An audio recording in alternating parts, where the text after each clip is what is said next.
Hey, it's those Utah sisters, and in this video, we are explaining the game Herd Mentality. Before we start, Herd Mentality is not a game that aligns to content. This is a game you would purely play to build relationships, strengthen community, improve game playing or collaboration skills in your classroom. But again, this is not something that you relate to your content or curriculum. This is a great warm up, a great beginning of the year game, those types of things. Things you're going to need you're going to need the PowerPoint template. So you're going to right click on this, click open link in a new tab. It will open you to the like Google Slides version of the PowerPoint we made. If you notice, it's going to not give you power to edit this direct template. You need to click File, create a copy, and download a copy. That way, it will open up in PowerPoint, and then you will have the opportunity to edit it, change it, or do whatever you would like to do with it. And this was not created in Google Slides, so it's not always great formatting if you try and use it in Google Slides. Then everybody needs a pencil and a paper or a way to keep their own score, basically. This game, everybody is playing on their own. You're going to project the PowerPoint template, explain to the class that you're going to play a game. It will ask questions with a limited number of possibilities. So these are things that generally there's only like 10 right answers to, kind of Family Feud style questions, things that common answers will come up. They're going to get a point if they give the same answer as the majority of the class. So you're going to do a practice round first and explain that you'll read the prompt.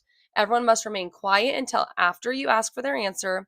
You're going to show the first slide and it says, what is the best type of chocolate? So if I'm doing the practice round right here, it says, what is the best type of chocolate? You're going to give everybody, I don't know, 30 seconds, however long you feel in your classroom to think about it. So they're going to think in their head, what's the best type of chocolate? Then you're going to count down from 3 to 1. And when you say 1, you're going to instruct the students to shout out their answer. So I'd say 3, 2, 1, and everybody would shout out. You're going to listen for the one that you hear most frequently. For example, milk chocolate. That's a very common one. Then say, okay, everybody who put milk chocolate as their answer, raise your hand. If that is indeed the majority, then anybody who said that gets a point. If that is not the majority, think of another answer that you heard and be like, okay, raise your hand if you put this one. Quickly try and figure out what the majority answer was. And then anybody who puts that gets a point. You'll move to the next slide and restart the process. The game continues until you've done all 5 slides or all of the slides, and then the 5 students with the most points win.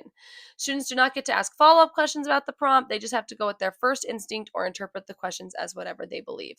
This is just a really fun way to get to know your students and kind of their background knowledge of what they're coming into your class with and things that are important to them.